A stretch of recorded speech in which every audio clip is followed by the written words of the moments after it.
Kung tatanungin mo ako kung may lakas ba ako ngeng loop na makpalaki ngeng 10 anak, o narito ako ngayon sa liblib na baryo ngeng wongok upang tuparin ang pangakong iyon. Sa tuwing naririnig ko ang tibok ng maliit na pusong nabubuhay sa aking sinapupunan, pinipigilan ko ang paghiya ng aking nadudurok na puso at taimtim na nakdarasal. Bilang isang kilala at elite na kadete sa Washington, USA na may magandang kinabukasan, ang pag-iwan sa lahat ng aking karangalan at posisyon para sa isang one-way ticket patungong Pilipinas ang pinakamapuso ngunit pinakamahalagang desisyon sa aking buhay. Ang lumang dokte sa aking puso ang tanging ebidensya upang mahanap ang lalaking mahal ko.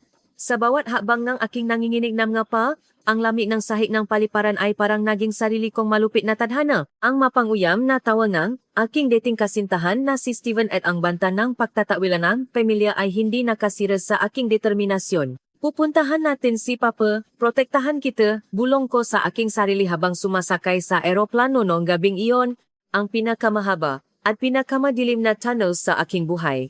Kung kayo ang nasa kalagayan ko, kaya niyo bang magtiis sa isang banyagang bansa kung saan hindi mo man lang naiintindihan ang wika, dala lamang ang pananalik sa pag-ibig? Ang videong ito ay isang muling pagsasalaysay ng totoong kwento. Ang inyong pag-subscribe at pag-like ay malaking tulong sa paggawa ng gaganitong video. Ay comment ninyo kung mula sa ang lugar kayo nanonood ngayon. Ako si Chloe. Nagtapos ako ng International Relations sa Georgetown University sa Amerika at isang kadete na nagtiis ng matinding pagsasanay upang maging opisyal ng yulita ng US. Ang lolo ko ay isang retiradong general ng hukbo na lumaban din sa Korean War bilang isang marangal na sundalo. Batang maliit pa lamang ako, nakaupo sa kandungan ni lolo, madalas ko nang naririnari ang tungkol sa mamatatapang na tao sa isang malayong bansa ang Pilipinas. Ang bansang may magagandang tanawin at likas na mapamahal at may malalim na bayanihan ay palaging isang lugar na aking hinahangaan.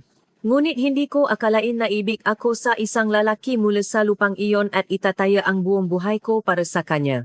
Ang bawat araw sa training camp ay nagsisimula sa tunog ng alarm clock alas 4 ng madaling araw.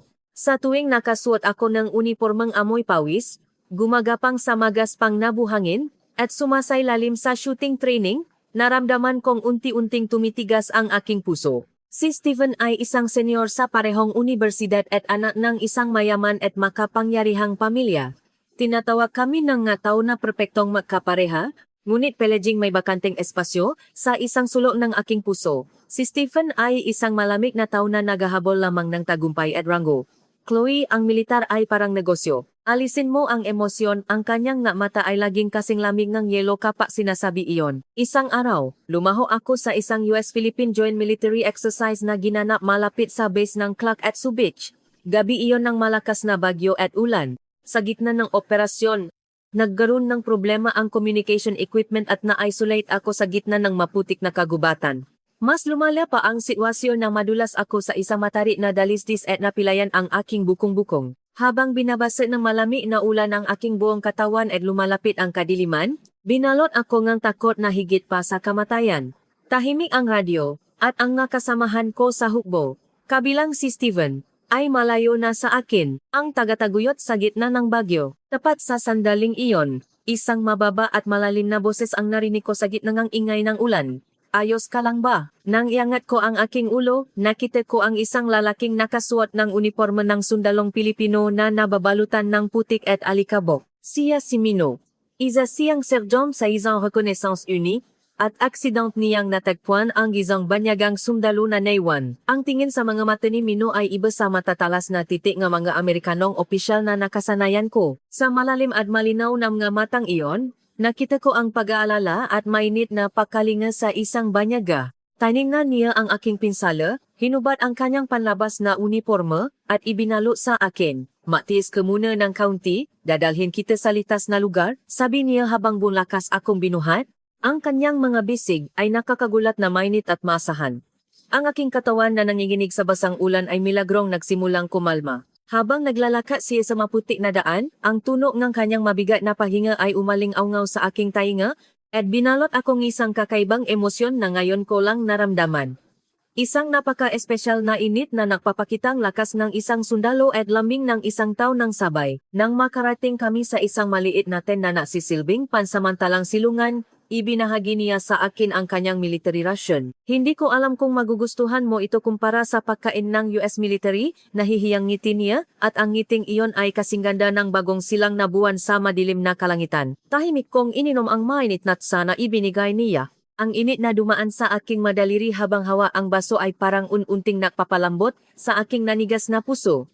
Nang tanungin ko ang kanyang pangalan, sumagot siya, "Ako si Mino, Sergeant Gabriel Mino." Sa ilalim ng tunok ng ulan, magdama kaming nausap. Isa siyang simpleng binata na lumaki sa isang probinsya sa Pilipinas. Isang mabuting anak na may malalim na pagmamahal sa kanyang nga magulang. Ang militar ay lugar upang protektahan ang bansa, ngunit ito rin ay lugar kung saan natututunan mong protektahan ang mataong mahalaga sa iyo, sabi niya ng may katapatan, at nabihag ako sa kanyang boses. Ang kanyang karakter ay hinding-hindi may hahambing sa mga tao sa paligid ko na nahahabol lamang ranggo at karangalan. Ang amoy ng lupa at hindi kilalang na bulaklak na pumuno sa maliit na tent nung gabing iyon ay parang naamoy ko pa rin hanggang ngayon. Kinaumagahan, nang dumating ang helicopter para ibalik ako sa aking unit, tinanggal ni Mino ang isang lumang kwintas mula sa kanyang doktek at inilagay sa aking kamay. "Mabuti na lang at ligtas ka. Ito ang pinakamahalagang agimat ko, pakitago mo ito, Chloe," sabi niya. Hindi ko alam kung bakit ang malamig na piraso ng metal na iyon sa aking palat ay naging napakainit. Nang lumingon ako habang sumasakay sa helicopter, nakita ko ang kanyang papalayong figura at may naramdaman akong hula. Ang buhay ko ay magbabago ng direksyon mula sa araw na iyon. Nang matapos ang pagsasanay at bumalik ako sa bus, ang utak ko ay napuno lamang ng imahe ni Mino. Kahit sa gitna na mararangyang salu-salo o sa mayabang na pakikipausap ni Steven, palagi kong naalala ang mainit na tingin ng lalaking iyon sa gitna na ulan. Nakita ako ni Steven at pinagalitan ako, "Mukhang nahirapan ka sa training, maayos ka nga," ngunit sumigaw ako sa aking puso, nakakita ako ng isang bagay na napakahalaga na hinding-hindi mo may intindihan, ang pag-ibig sa kabila ng distansya. Habang lumilipaw ang panahon, lalong tuminzi ang panggugulila ko kay Mino kaya naglakas loob akong sumula sa address na ibinigay niya. Ang oras ng pagpapadala ng sulat at paggabang ng reply ay sa tuwing tinitingnan ko ang mailbox, ang tibok ng aking puso ay parang gustong sumabog. At nang sa wakas ay dumating ang kanyang sulat na isinulat sa simpleng Ingles, naramdaman kong nasa akin na ang buong mundo. Isinulat niya ang tungkol sa kanyang probinsya, ang amoy ng sinigang na lutong kanyang ina, at kung gaano naging parang panaginip ang maikling gabi na makasama kami. Ang bawat salita ay parang ulan na nabigay buhay sa aking tuyong kaluluwa. Ilang buwan kaming napalitan ng sulat at nabahagi ng aming buhay. Kahit malayo ang aming nga katawan, ang aming nga puso ay mas malapit kaysa dati. Isang araw, binalita niya sa akin na mayroon siyang espesyal na day off. Nakasundo kaming makita sa isang maliit na cafe sa Maynila. Nang muli ko siyang makita na hindi nakasuot ng uniforme kundi ordinaryong damit, ang puso ko ay tumibo ng napakabilis. Habang tumatakbo ako patungo sa kanya habang siya ay masayang kumaaway, ang bawat hakbang ko ay parang lumalakat sa ulap. Sa sandalingang katahimikan habang nakaupo kami sa sulok ng kafe at nakatitik sa isa't isa, narealize ko na kung wala ang lalaking ito, walang saysay ang aking buhay. "Naging malapit ka sa puso ko, Chloe," sabi niya habang dahan-dahang hinahawakan ang aking kamay. Naramdaman ko ang mga kalyo sa kanyang magaspang na kamay, ngunit ang kamay na iyon ay mas malambot pa sa sutla para sa akin. Ang sarili kong refleksyon sa mata ni Mino, ang pinakamasayang bersyon ko sa buong mundo. Nung gabing iyon, habang nakatanaw sa magandang ilaw ng siyudad, nangako kami ng walang hanggang pag-ibig sa isa't isa. Ngunit parang may malaking bagyo na gustong sumira sa aming kaligayahan. Nalaman na pala ni Steven ang tungkol sa aming relasyon at ginamit niya ang impluensya ng aking pamilya at ang matatas na opisyal ng milita upang gipitin ako. May lakas kang loob na makipaglaro sa isang simpleng sundalong Pilipino. "Nababalik ka na ba?" Ang sigaw ni Steven habang ang kanyang nga mata ay nagliliyap sa galit. Ngunit hindi ako natakot. Hawak-hawak ko ang lumang doktek na ibinigay ni Mino at naramdaman kong walang anumang bagay sa mundo ang dinala kong takot. Sa araw ng tadhana, nakasama kami ni Mino sa isang maikling bakasyon. Sa isang maliit na kubo sa gitna ng kagubatan, nakatutok lamang kami sa isa-isa at ginugol ang pinakamagandang oras. Niyakap ako ni Mino at bumulong, "Kahit anong pagsubok ang dumating, protektahan kita. Matiwala ka sa akin?" Ang pangakong iyon ay nakatatak ng malalim sa aking kaluluwa.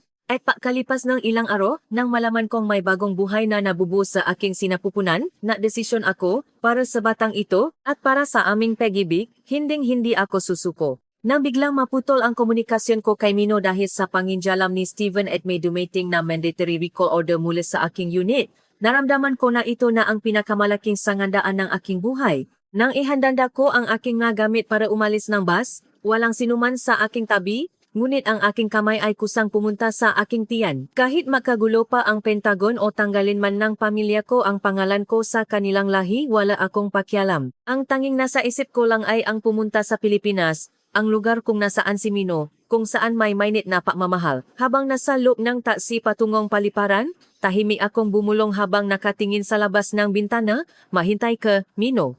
Papunta na ako, ang malupit na harang ng katotohanan. Ngunit ang pader ng katotohanan na humarang sa aking landas ay mas malaki at mas malamig kaysa sa aking inaasahan. Ilang oras pa lamang matapos kong takasan ang base, nagsimulang tumunog ng walang tigil ang aking cellphone. Ang pangalang lumabas sa screen ay ang inaasahan ko na si Steven. Kung sa ordinaryong araw ay binaliwala ko ito, ngunit sa paulit-ulit na pagtawag niya, naramdaman ko na alam na niya ang bawat galaw ko. Nang sagutin ko ang telepono, ang narinig ko sa kabilang linya ay ang mababang boses ni Stephen na may kasamang panguyam. Chloe, saan ka tatakas ngayon? Huwag mong sabihing pupunta ka sa sundalo ng bansa na iyon? Ang bawat salitang binitawan niya ay parang matalim na kutsilyo na sumaksa sa aking dibdib. Pinatigas ko ang aking nanginginit na boses at sumagot, kahit saan ako pumunta, wala ka ng pakialam Steven. Tapos na tayo. Natahimik si Stephen ng sandali, at pagkatapos ay nagsalita sa isang nakakakilabot at malamig na tono, tapos na. Sa tingin mo ba pagkatapos mong itapon sa putik ang aking posisyon at ang marangal na pangalan ng aming pamilya ay makakaligtas ka? Kung hindi ka babalik ngayon, titiyakin kong ang sundalong Pilipino na sinasabi mong mahal mo ay mabubulok sa kulungan habang buhay.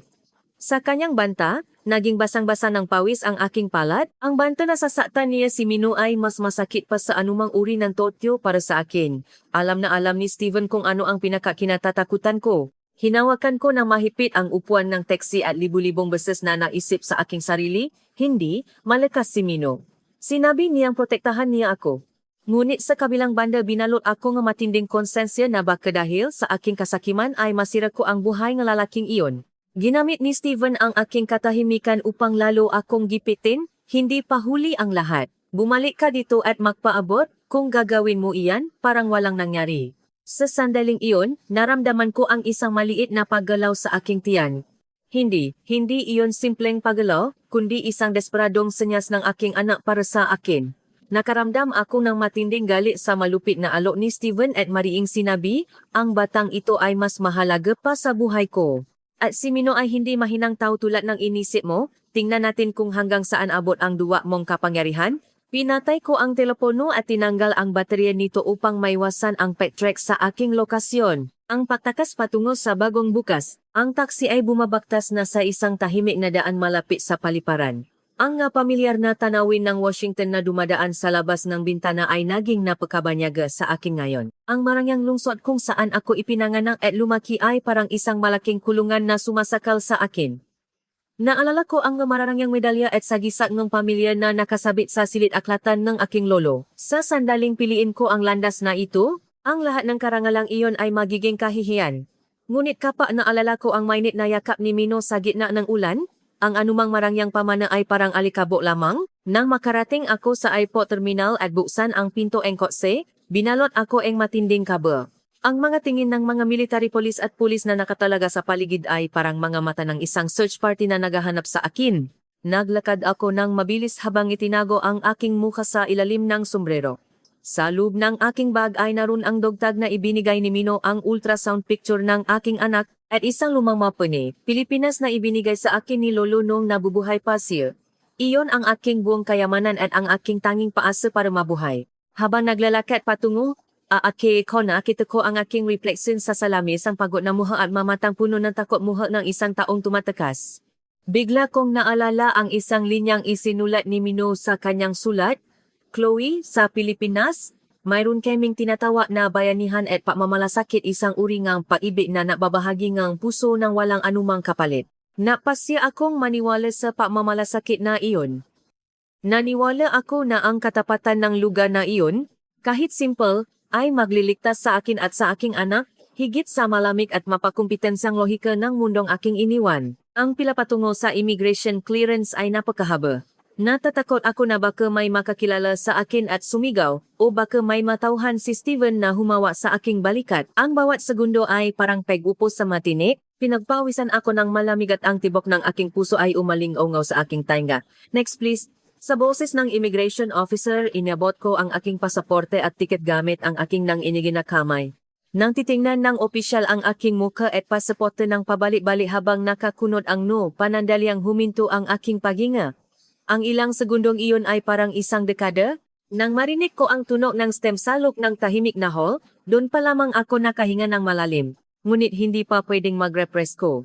Habang naglalakad patungo sa gate, nakita ko sa isang malaking telebisyon ang isang breaking news, ang balita tungkol sa pagtakas at pakawala ang isang US Army officer Cadet. Bagamat hindi binanggit ang aking pangalan, ang aking blue na larawan ay ipinapakita sa screen.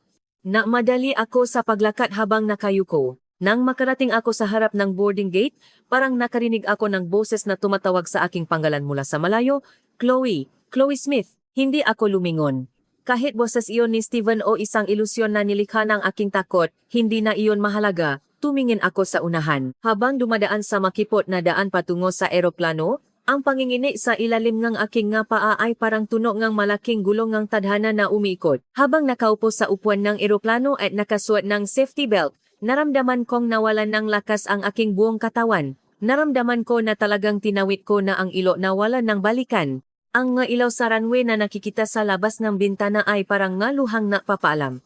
Inilabas ko ang doktek ni Mino mula sa aking bag at hinawakan ito ng mahigpit sa aking palat. Nang uminit ang malamig na metal dahil sa temperatura ng aking katawan, doon ko lang naramdaman na buhay ako. Mino, papunta na ako sa bansa mo, kasama ang anak natin. Habang pinapabilis ang eroplano ang takbo nito sa runway, isang mainit na luha ang dumaan sa aking pisngi. Hindi iyon luhangang kalungkutan para sa mga bagay na aking iniwan, kundi luhangang matinding determinasyon para sa mga bagay na kailangan kong protektahan. Nang lumipat ang eroplano patungo sa kalangitan, napaalam ako sa lahat ng mundong aking kinagisnan. Sa itaas na maulap habang nakaharap sa madilim na gabi, ang tanging nasa puso ko lang ay ang amoy nga mabulala sa probinsya ni Mino. Nang patayin ang mailaw sa eroplano at natutulog na ang mga pasahero, tinitigan ko ang aking mukha sa bintana. Wala na ang marangal na kadete na si Chloe. Ang natira na lamang ay isang babae at isang ina na naglalakbay patungo sa isang banyagang lupain upang hanapin ang lalaking kanyang mahal. Naramdaman ko ang magaan na paggalaw ang aking anak. Huwag kang mag-alala, titiyakin ni Mama na makikita natin si Papa.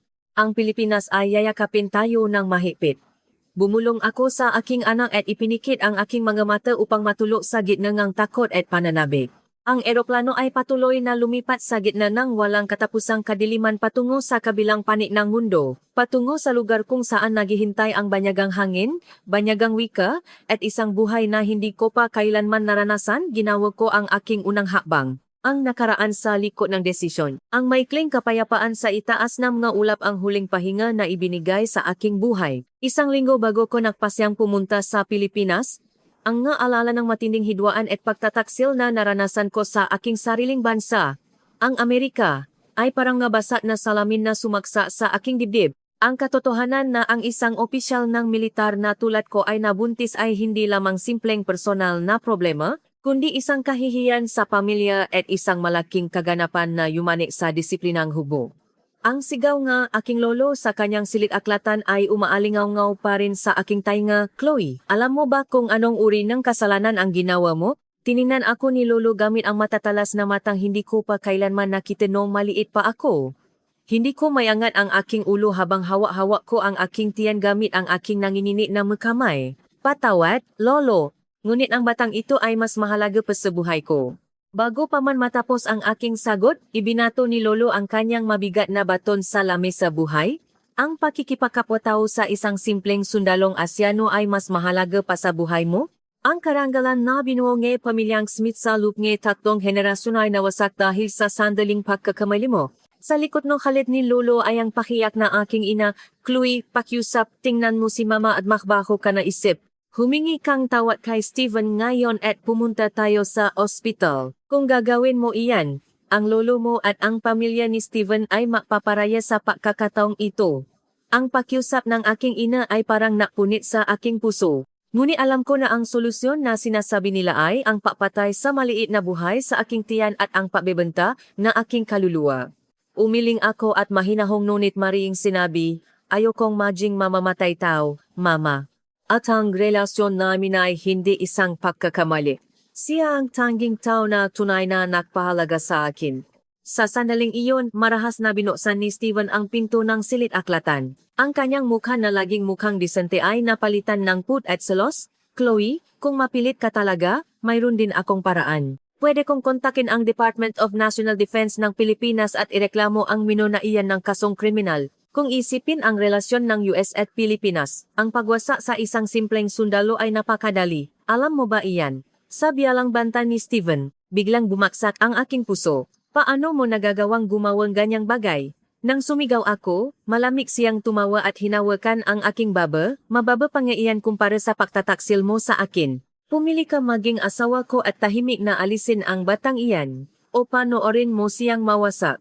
Naramdaman ko sa sandaling iyon na wala na akong lugar sa Amerika. Ang pamilyang sumusuporta sa akin at ang bansang aking pinaglilingkuran ay naging isang malaking kadena na napapakulong sa akin. Ang lahat ng mga prinsipyo na aking pinaniniwalaan ay parang kastilyong buhangin na nawasa. Ibinigay ni Lolo ang kanyang huling desisyon sa isang malamig na boses. Mapasya ka hanggang bukas. Kung ipipilit mo ang batang iyan, hindi ka na bahagi ang aming pamilya. Tatanggalan kita ng karapatan sa pamana, pati na rin ang iyong posisyon at ranggo sa militar. Itatapon kita sa labas at mabubuhay ka ng maralita habang buhay. Ang pagtitiwala sa gitna ng kadiliman. Nang bumalik ako sa aking kwarto, umupo ako ng mag-isa sa gitna ng kadiliman at umiyak. Ang namararangyang ilaw ng Washington na nakikita sa labas ng bintana ay parang mamalamig na mata na tumatawa sa akin. Sinubukan kong tawagan si Mino, ngunit ang narinig ko lang ay ang boses ng makina na nagsasabing hindi ito pwedeng maabot. Natatakot ako na baka nakarating na ang kapangyarihan ni Steven sa base sa Pilipinas, o baka talagang nakalimutan na ako ni Mino. Baka guni-guni ko lang ang lahat. Baka ang mainit na tingin at ang duktet na ibinigay niya ay pagkalang. Habang pinapahirapan ako ng padududa at kawalan ng paasa, ang aking mga daliri ay may nahawakang bagay ang lumang mapa ng Pilipinas na ibinigay sa akin ni Lolo. Sa isang sulok ng mapa, nakita ko ang isang maliit na hugis puso na iginuhit ni Mino at ang pangalan ng kanyang bayan. Imungo. Habang hinahawakan ko ang matitik na iyon gamit ang aking daliri, bigla ko namang naramdaman muli ang tibok sa aking tiyan. Hindi iyon sigawng reklamo kundi isang desperadong tawa ng aking anak na gustong mabuhay. Oh, ako ay isang ina. Kaysa magtago at umiyak ng duwa sa lugar na nagtatawil sa akin, mas mabuting pumunta ako sa lugar kung saan may isang tao na naniniwala sa akin. Tiningnan ko ang nga dokumento ng pagtatawil sa pamana at pamilya na nasa ibabaw ng lamesa, at kinuha ko ang panulat. Nang matapos kong pirmahan ang na ito gamit ang aking nanginginit na kamay, may mainit na luha na dumaan sa aking pisngi. Ang pag-iwan sa kayamanan, karangalan, at proteksyon ng aking pamilya gamit ang sarili kong kamay ay mas masakit pa sa paputol ng sariling laman. Ngunit ang tanging bagay na napatata sa akin sa gitna ng sakit ay ang aking patitiwala kay Mino. Kahit niloko man niya ako o kahit naputol ang aming komunikasyon dahil sa sitwasyon, kailangan kong pumunta doon upang personal na kumpirmahin. Sa madaling araw kung kailan ang malamig na hangin ay sumasuga sa balat, itinalikot ko ang aking mamararangyang uniforme at medalya sa ilalim ng aparador. Sa halip, nag-impake ako ng isang lumang backpack, inilagay ang unang sapatos ng aking anak, ang dogtag ni Mino, at ang natitirang counting pera na mayroon ako. Ang aking refleksyon sa salamin ay hindi na ang sikat na kadete, kundi isang kaawa-awang takas na iniwan ang lahat upang hanapin ang paibig. Ngunit ang magamata ko ay nagliliyap sa lakas na higit pa kaysa sa dati. Sinabi ko sa aking sarili, ito ay hindi pagtakas, kundi isang dakilang laban upang protektahan ang aking sarili at ang aking anak. Nang lumabas ako ngenge, hindi ako lumingon. Ang sigaw ni Lolo at ang pag-iyak ni Mama ay parang naririnig ko pa rin sa aking likod, ngunit kinagat ko ang aking labi at naglakat sa gitna ng kadiliman. Ang aking maluha na pumata sa semento ay mabilis na natuyo dahil sa lamig, ngunit ang makina sa loob ng aking dibdib ay nagliliyap na sa init. Hindi na ako si Chloe Smith, kundi isang babae na isang lalaki at isang ina na isang anak. Kahit ang dulong ng landas na ito ay isang bangin, handa akong tumalon. Ang paglalakbay patungo sa Banyagang Asya ay magiging matagal at mahirap, at ang naghihintay sa akin doon ay maaring hindi magandang patanggap kundi malamig na trato at hirap. Ngunit naniwala ako na ang mainit na pagmamalasakit ng lugar na iyon ay maghihilom sa aking nasugatang puso. Mino, iniwan ko ang lahat at papunta na ako sa iyo. Kung hawakan mo lang muli ang aking kamay gamit ang magaspang mong kamay, kaya kong maglakad hanggang sa dulo ng mundo. Isinara ko ang pintoeng lahat ng mundong aking kinagisnan at sinimulan ang pinakamalaking sugal ng aking buhay patungo sa hindi kilalang mundo. Ang pagtatog puso malayong Boryo. Isinara ko ang pinto ng lahat ng mundong aking kinagisnan at sinimulan ang pinakamalaking sugal ng aking buhay patungo sa hindi kilalang mundo. Ang mga kali ang Washington sa madaling araw ay mas malungkot at mas tahimik kaysa sa ordinaryong araw. Ang sakit ng strap ng lumang backpack na bumaon sa aking balikat ay mas mababa kumpara sa matinding pagtataksil at pangungulila na nararamdaman ko sa aking puso. Kung lilingon ako, parang mararamdaman ko agad ang galit ni Lolo na humahabol sa akin. Kaya kinagat ko ang aking labi hanggang sa madugo at naglakad patungo sa unahan. Habang nasa loob ng taxi patungong paliparan, tinititigan ko ang nga tanawin sa labas ng bintana, ngunit ang utak ko ay napuno lamang ng alaala ng gabing iyon sa gitna ng ulan kasama si Mino. Pagkarating ko sa paliparan, tinanggal ko agad ang SIM card ng aking telepono at itinapon sa basurahan. Ito ang aking huling ritual upang ihiwalay ang aking sarili mula sa pet track ni Steven at sa pangingialam ng aking pamilya. Sa bawat habang patungo sa immigration, naramdaman kong ang mapiraso ng aking kaluluwa ay ununting nahuhulog sa sahig. Ang sikat na kadete na si Chloe Smith ay patay na. Ang natira na lamang ay isang walang pangalang babae na tumatakas patungo sa isang banyagang bansa habang dala ang kanyang anak sa sinapupunan. Sa sandaling sinusuri ng opisyal ang aking pasaporte, ang puso ko ay tumibo ng napakabilis at ang aking palad ay naging basang-basa ng pawis. Nang matapos lagyan ng stem ang aking pasaporte at pumasok ako sa departure area, doon ko lang pinakawalan ang aking luha. Habang nakaupo sa eroplano, tinitigan ko ang lupay ng Amerika na untunting lumalayo sa labas ng bintana. Ang panginginig ng eroplano habang umaakyat sa ulap ay parang tuno ng payanin ng aking buong buhay. Binalot ko ang aking sarili ng kumot na ibinigay ng flight attendant at dahan-dahang hinawakan ang aking tiyan. Anak ko, patawat si Mama. Ngunit kailangan nating makita si Papa. Siya lang ang makakapagprotekta sa atin. Sa loob ng mahabang oras ng paglipat, hindi ako nakatulog kahit isang segundo. Dumating ang pagkain sa eroplano, ngunit sa amoy pa lang nito ay nakaramdam na ako ng pagduwal, kaya tubig lang ang aking nadying pantawid gutom. Ang katawan ko ay nanghina ng husto, ngunit ang aking isip ay naging kasing talim ng kutsilyo. Sa wakas, nagsimulang bumaba ang eroplano at nakita ko ang isang bagong tanawin sa labas ng bintana. Maraming isla na nakalutang sa dagat, malalaking tulay, at walang katapusang magusali ito ang Pilipinas ang bansa ni Mino. Nang lumabas ako sa airport ng Maynila, ang hangin na pumasok sa aking katawan ay mas mainit at mas mahalumigmig kaysa sa Washington. Ang nabanyagang wika ay umaling-aungaw sa aking tainga, at ang nakaratulan na may nga salitang hindi ko maintindihan ay lalong napabantulot sa akin. Ang matao ay namamadaling dumaan sa aking tabi, ngunit walang sinuman ang nabigay pansin sa isang banyagang nawawala. Tumayo ako sa gitna ng airport at inilabas ang isang lumang papel na itinago ko sa ilalim ng aking bag. Isang address na isinulat ni Mino gamit ang kanyang simpleng sulat kamay, Baryo Imwongo. Hindi ko alam kung nasaan iyon o kung paano pumunta doon. Lumapit ako sa information desk at nagtanong gamit ang nanginginig na Ingles, ngunit ang nakuha ko lang ay isang naguguluhang ekspresyon mula sa kanila. Matapos ang mahabang paghahanap, nakahanap ako ng bus terminal, bumili ng tiket, at umupo. Ang katawan ko sa sandaling iyon ay napakabigat na. Ang mabundok ng Pilipinas na nakikita sa labas ng bintana ay mukhang matataas at matatarik, at sa tuwing pumapasok ang bus sa isang madilim na daan, naramdaman kong ang aking pag-asa ay nahihigop din sa kadiliman. Matapos ang ilang beses na paglipat ng sasakyan, nakarating ako sa isang maliit na sakayan sa Imwongo na napakatahimik. Ang amoy ng basang lupa at usok na dumaan sa aking ilong ay ibang-iba sa mundong aking kinagisnan. Ipinakita ko ang papel sa isang matandang lalaki na dumadaan, at itinuro niya ang kanyang daliri patungo sa kabilang panig ng bundok habang nagsasalita ng mahabang pangungusap. Hindi ko man naintindihan ang kanyang salita, nakita ko ang awas sa kanyang mata. Inayos ko ang aking mabigat na backpack at naglakad patungo sa direksyon na kanyang itinuro. Ang aking mabinti ay nanginginig at ang aking paghinga ay napakabigat na.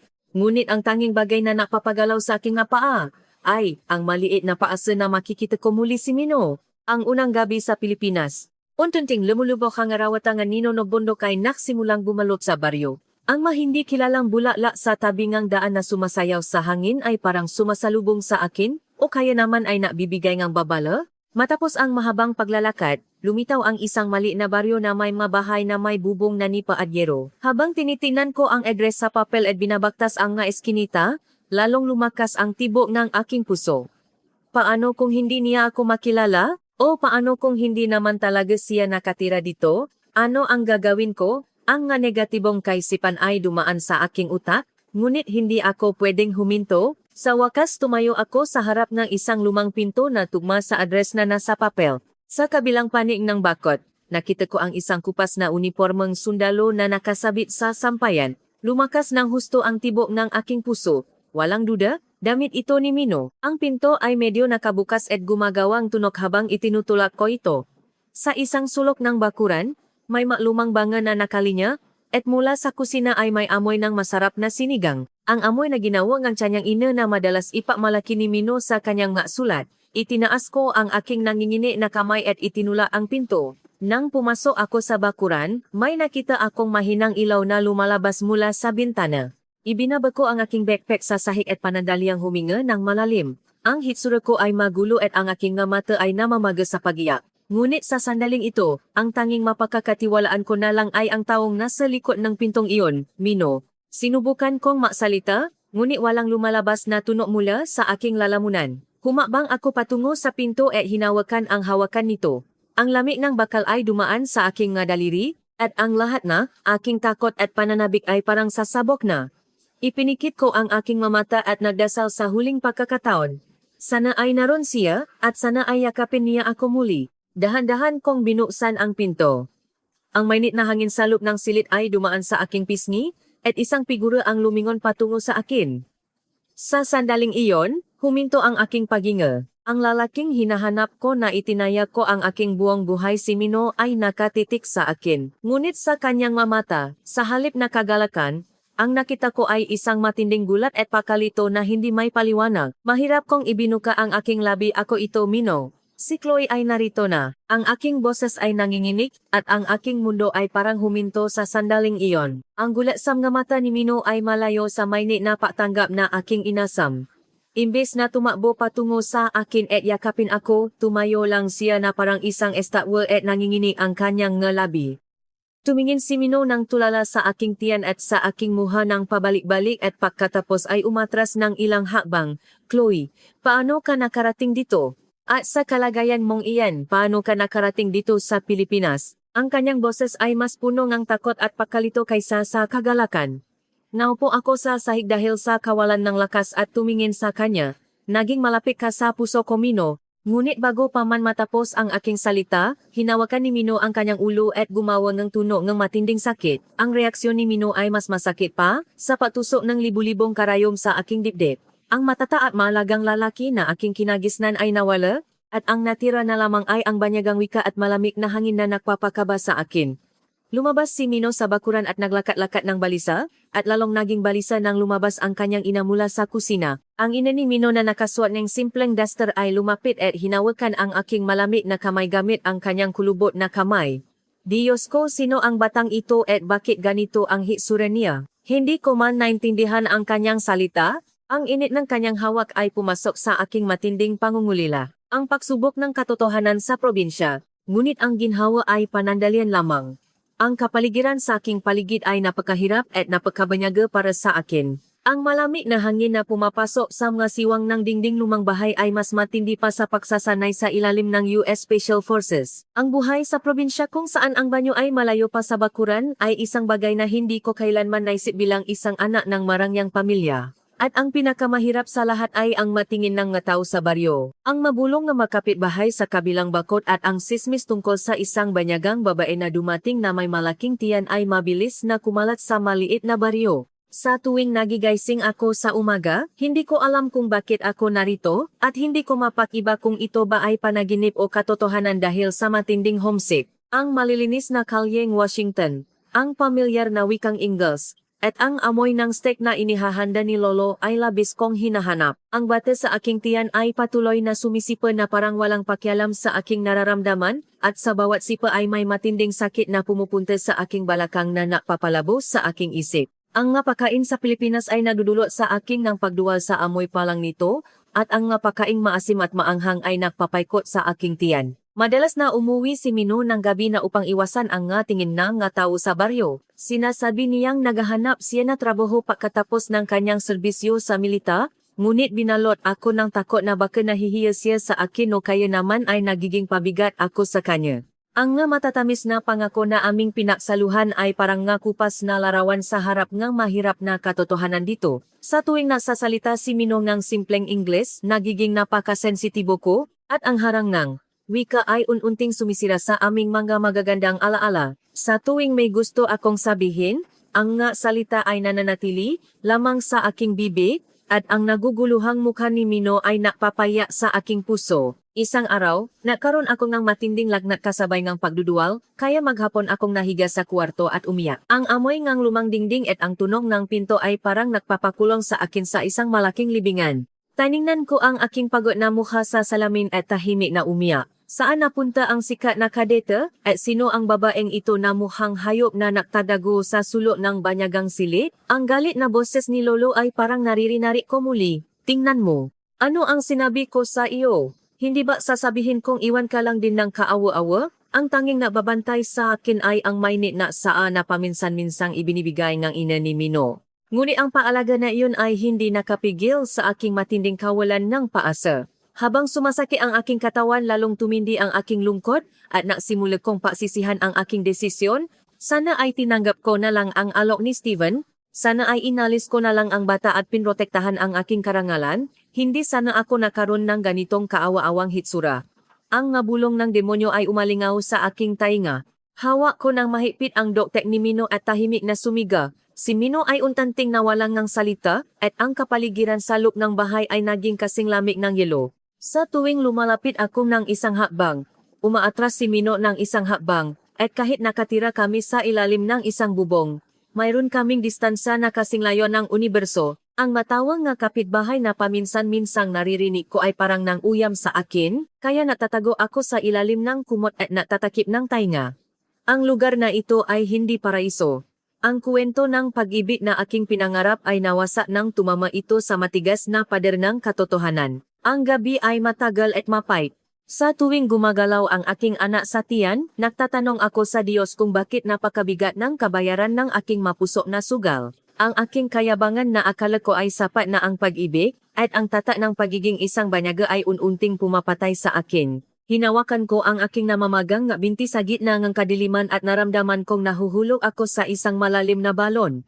Mino, ang pagtitiwala ko ba sa iyo at ang pagpunta ko dito ay isang maling desisyon? Ang kadiliman na walang sagot ay lumamon lamang sa aking naluha. Naramdaman ko na nasa limitasyon na ako.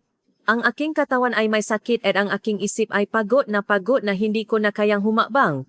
Nagsimula kong itawil si Mino at magalit sa mundo, at nahulo ako sa pinakamababang bahagi ng aking buhay kung saan ayaw kong makita ang mukha ng laking aking minahal. Ang malamig na liwanag ng buwan sa labas ng bintana ay parang tumatawa sa akin, kaya tinakpan ko ang bintana gamit ang aking nadamit. Sa gitna ng impyerno ng kalungkutan na aking pinili, naramdaman kong ang lahat ng aking magagandang alaala ay naging lason sa aking katawan habang nakadapa ako sa malamig na sahig at umiyak na parang hayop. Ang pagbangon sa tulong ng bayanihan. Habang nakadapa ako sa kalangitan at umiyak noong gabing iyon, ang aking kaluluwa ay nawasak na ng husto. Ngunit sa dulo ng impyerno na kabala ng pakasa, ang humila sa akin paitas ay walang iba kundi ang makaspang at matatak na kamay na ina ni Mino.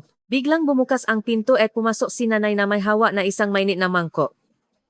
Nang makita niya ang aking hitsura, wala siyang sinabing salita, kundi tumabi sa akin at buong lakas na itinayo ang aking katawan. Bagamat nagsasalita siya nga salitang hindi ko maintindihan na parang nagagalit, ang kanyang hawa ay napakalambot na parang bula. Inilapit ni nanay ang isang kutsara ng mainit na sopas sa aking bibig. Bagamat may karapatan siyang magalit sa isang banyagang manugang na hindi marunong magsalitang kanilang wika, binasa niya ang aking tuyong labi at patuloy na tinapik ang aking likod. Ang kanyang boses na may kasamang malalim na tono ng probinsya ay pumasok sa aking puso. Kailangan mong kumain para mabuhay. Kung mabubuhay ka, mabubuhay din ang bata sa tiyan mo. Nang dumaan ang mainit na sabaw sa aking lalamunan, doon ko na inilabas ang aking matinding pagiyak. Ibinaba ni nanay ang aking ulo sa kanyang dibdib at sumabay sa aking paiyak ng matagal. Natiis ka ng husto. Maraming salamat sa papunta mo dito mula sa malayo. Ang init ng kanyang paalaga habang hinahawakan ang aking basang buhok ay mas mahalaga pa sa anumang medalya na aking natanggap sa aking buhay. Noong gabing iyon biglang tumigas ang aking tiyan at nakaramdam ako ng matinding sakit na iba sa mga nakaraang sakit na aking naranasan. Isang labo na mas maaga kaysa sa takdang araw. Sa aking sigaw. Pumasok si Mino sa kuwarto at ang kanyang mukha ay biglang naging maputi sa takot. Hinawakan ni Mino ang aking kamay habang umiyak. Chloe, magpakatata ka. Patawad kasalanan ko ang lahat. Niyakap niya ako at tumakbo palabas ning bahay. Gabi iyon ng matinding dilim sa probinsya at may kasamang malakas na ulan na napahirap sa paggalaw ng sasakyan. Binuhat ako ni Mino sa kanyang likod at nagsimulang tumakbo sa maputi na daan ng bundok. Ang tunog ng kanyang mabigat na pahinga ay dumaan sa aking tainga at naramdaman kong ang kanyang balikat ay basang-basa ng pawis at luha. Kahit kinagat ko ang kanyang balikat sa matinding sakit at sumigaw, hindi siya huminto. Magtiis ka muna, pakiusap, huwag kang mamatay, Chloe. Ang sigaw ni Mino ay nawala sa gitna ng hangin, at ang aking isip ay ununting nawawala. Sa sandaling iyon, isang malaking ilaw mula sa pasukan ng baryo ang lumapit sa amin. Ang kapitbahay na akala ko ay tumatawa sa amin ay dumating sakay ng isang tricycle. Isinakay niya kami at mabilis na nakmaneho. Pakrating sa pinakamalapit na ospital, nawalan na ako ng malay dahil sa matinding padurugo. Habang nakahiga sa operating table, nakita ko ang mukha ni Mino sa aking paningin. Inilapit niya ang kanyang noo sa aking noo at bumulong. Tulad ng pagliligtas mo sa akin noon. Sa pagkakataong ito, ako naman ang mapoprotekta sa iyo. Mahal kita, Chloe. Sa salitang iyon, nahulog ako sa isang malaking kadiliman. Ilang oras kaya ang dumaan. Mula sa malayo, nakarinig ako ng isang maliit ngunit malakas na tunog ng bagong buhay. Ang tunog ng iyak ng sanggol ay ang tunog ng universo na muling nagpatibok sa aking puso. Nang idilat ko ang aking mga mata, nakita ko ang isang maliit na sanggol na nakabalot sa puting tela sa aking tabi. Isang napakagandang buhay na kamuhang-kamuha namin ni Mino. Hawak-hawak ni Mino ang aking kamay habang umiyak na parang bata. Salamat. Maraming salamat sa pananatiling buhay. Si nanay naman ay nakaupo sa tabi ng aking paa habang hinahawakan ang aking pagod na mga binti at patuloy na pinupunasan ang kanyang nga luha. Sa labas ng silid ng ospital, may mga nakatambak na pagkain at prutas na ibinigay ng mga tao sa baryo. Ang akala ko na malami na tingin mula sa kanila ay ang kanilang paraan ng pagpapakita, ng paalaga at padarasal na sana ay litas na may silang ng banyagang manugang ang kanyang anak. Doon ko na-realize na ang karangalan ng Amerika na aking hinahanap ay mas maliit kumpara sa katapatan ng mga taong ito na umiyak sa kagalakan sa aking tabi. Hawak ko ang dokte ni Mino at hinawakan ang maliit na kamay ng aking anak. Ang tibok ng puso ng aking anak na dumaan sa aking mga daliri ay napatunay na ang landas na aking pinili ay hindi mali. Ang ginhawa pagkatapos ng matinding sakit ay ang pinakamagandang emosyon na aking naramdaman sa aking buhay. Ngumiti ako ng bahagya kay Mino at hinawakan ng mahigpit ang kanyang kamay. Ngayon kami ay tunay na naging isa. Ang bagong estratehiya ng isang kadete. Nang hawakan ng maliit na daliri ng aking anak ang aking hintuturo, naramdaman ko may isang bagay na nagising sa aking puso. Hindi lamang iyon simpleng pagmamahal ng isang ina, kundi ang determinasyon at talino ng isang kadete ng US military na aking natutunan sa Amerika, isang malakas na survival instinct. Hinawakan ko ang dokte ni Mino at nakpasya. Hindi na ako magtatago at iyak sa ilalim ng tatak ng pagiging banyaga. Ipakikita ko sa aking pamilya, kay Mino, kay nanay, at sa mataw sa lupang ito kung sino ako at kung anong uri ng kakayahan ang mayroon ako. Ang aking lungkot ay naging lakas, at ang lakas na iyon ay naging lohika na nag-ayos sa aking isip. Matapos ko mayos ang aking katawan, hinanap ko agad ang bagay na pinakamagaling ako, ang pagsusuri at estratehiya. Ang mga kaalaman sa internasyonal na kalakalan at pamamahala ng resources na itinuro sa akin ni Lolo, pati na rin ang network construction skills na aking natutunan sa Georgetown University, ay may lugar na pwedeng magamit kahit sa maliit na baryong ito. Sinimulan kong suriin ng mabuti ang mga lokal na produkto at ang geographical na lokasyon ng probinsya ni Mino sa Iwongo. Chloe, huwag mong pilitin ang sarili mo. Hindi pa maayos ang katawan mo, ang paalala ni Mino. Ngunit mariin akong umiling. Hindi Mino. Ako na ang magiging strategist ng pamilyang ito para sa hinaharap ng ating anak. Binigyang pansin ko ang lokal na gulay, prutas, at mga halamang gamot na nakaimba lamang sa bodega ng baryo dahil walang mayos na bentahan. Ang kalidad ng mga ito ay pasok sa world-class na pamantayan, ngunit dahil walang maayos na packaging at marketing, hindi ito nabibigyan ng tamang halaga. Ginamit ko ang aking kaalaman sa logistics management na aking natutunan sa milita upang ayusin ang sistema ng production. Noong una, ang mga matatanda sa baryo ay nakdududa at naksasabi kung ano ang alam ng isang Amerikanong babae tungkol dito, ngunit hindi ako sumuko. Kinausap ko sila isa-isa gamit ang simpleng Tagalog na may kasamang katapatan at ipinakita ko sa kanila ang business plan sa laptop ni Mino. Ang aking pagsusuri na puno ng data at numero ay unti-unting nagpabago sa isip ng mga matatanda sa baryo. Lalo na nang dumating ang pinsan ni Mino na si Vanessa, lalong nag-alab ang aking determinasyon. Lumapit si Vanessa habang hawa ang kanyang branded na bag at may kasamang pang-uyam. Akala ko ba opisyal ka sa Amerika? Bakit ngayon ay nagtitiyaga ka sa pagbebenta ng magulay sa probinsya? Chloe, harapin mo ang katotohanan. Hindi ito ang Pentagon. Ang pambabastos ni Vanessa ay naging perpektong motibasyon para sa akin. Ipinakita ko sa harap ni Vanessa ang branding design at ang export channel sa pamamagitan ng isang e-commerce platform na ako mismo ang gumawa. Ang pambabastos niya gamitang wikang Ingles ay naputol nang ipakita ko ang dokumento ni export contract. Ang aking kaalaman ay nagsimulang magbunga. Nilagyan ko ng kwento at modernong packaging ang lokal na produkto at sinimulan ang proseso ng paggawang healthy food. Gumawa ako ng isang brand na pinangalan ng Bayanihan Organics at ginamit ang aking mga koneksyon sa Georgetown upang simulan ang negosasyon sa mga organic market chain sa Amerika. Gabi-gabi kaming napupuyat ni Mino para sa mga video conference na hindi pinapansin ang pagkakaiba ng oras. Si Mino ay humanga ng husto sa aking galing sa trabaho. Chloe, napakagaling mo talaga. Sayang ang talino mo kung nanatili ka lang sa milita. Ang papuri ni Mino ay lalong nagpatatag sa akin. Ang matamis na tagumpay at paghiganti. Ang resulta ay dumating ng mas mabilis kaysa sa inaasahan. Nung araw na dumating ang balita na ang unang batch ng produkto ay sold out sa Amerika, nagdiwang ang buong baryo. Ang gulay at halamang gamot na dati ay walang halaga ay naging ginto na nagpasok ng dolyar sa bansa.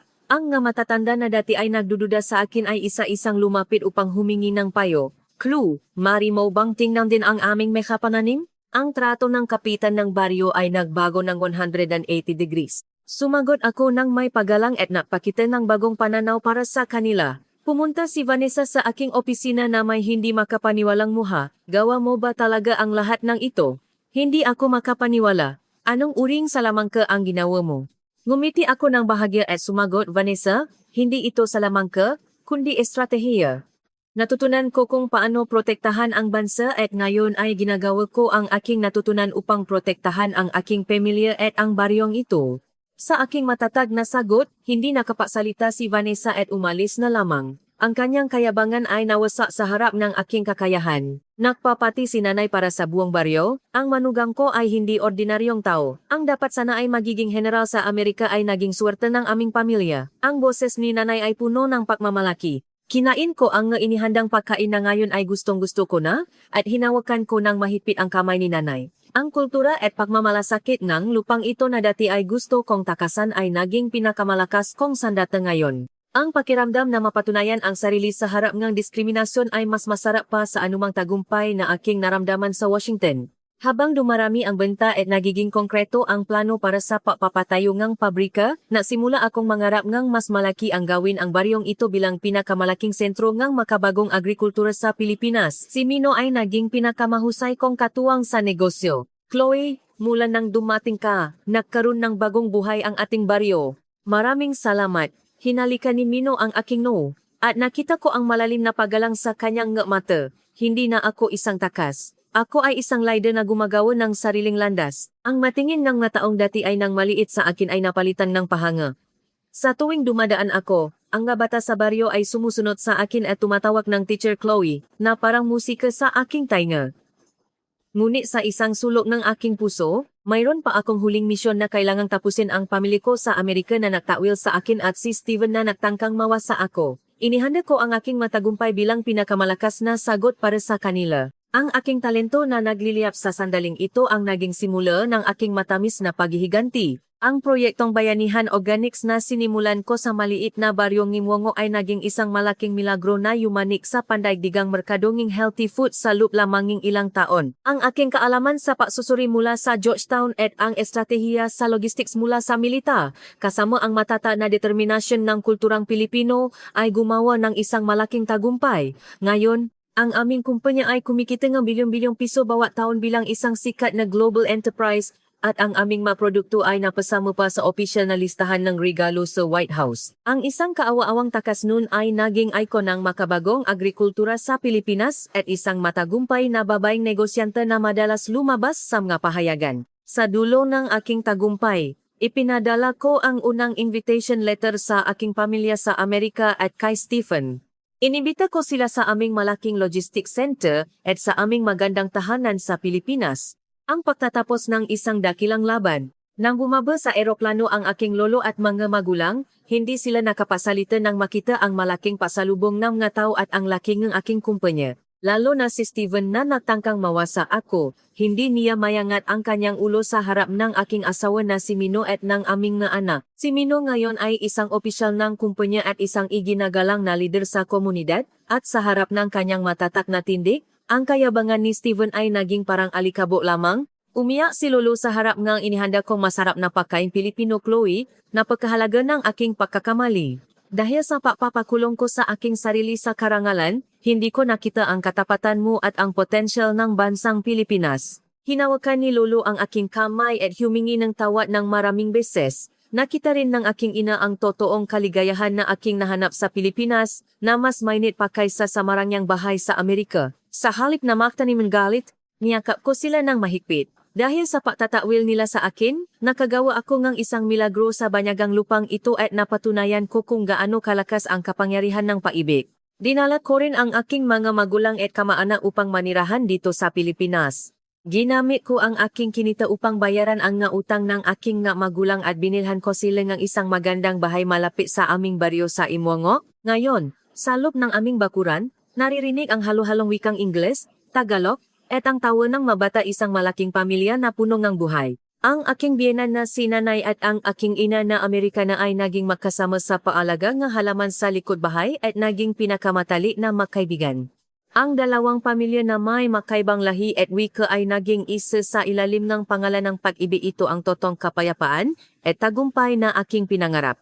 Paminsan-minsan ay naglalakad kami ni Mino kasama ang aming nga anak malapit sa lugar kung saan kami unang natapunong nakaraang pagsasanay. Ang mapata ng ulan na dati ay malamig sa aking palat ay naging ulan ng bendisyon na nagpapayaman sa aking buhay ngayon. Ang buhay ko ngayon bilang asawa ng isang lalaki, ina ng anak, at isang negosyante na nakbabahagi sa komunidad ay mas marangal kumpara sa paghahabol ng mamedalya sa milita. Ang takot ko sa banyagang bansa noon ay naging pinakamasayang tahanan ko ngayon at ang matingin na tumatawag sa aking banyaga noon ay tumatawag sa aking kayamanan ng Pilipinas ngayon. Napatunayan ko sa aking buong buhay na ang paibig ay walang pinipiling bansa at ang katapatan ay kayang sumira ng anumang pada. Ang lupang ito na aking pinuntahan ng walang anuman ay nagbigay sa akin ng pamilya, pangarap at ng aking totoong sarili. Mananatili ako dito habang buhay bilang isang tao na namamahal sa Pilipinas at nababahagi ng pagmamalasakit nito sa buong mundo. Ang milagrong isinusulat namin ni Mino at ng aming mga anak ay patuloy na mapapatuloy.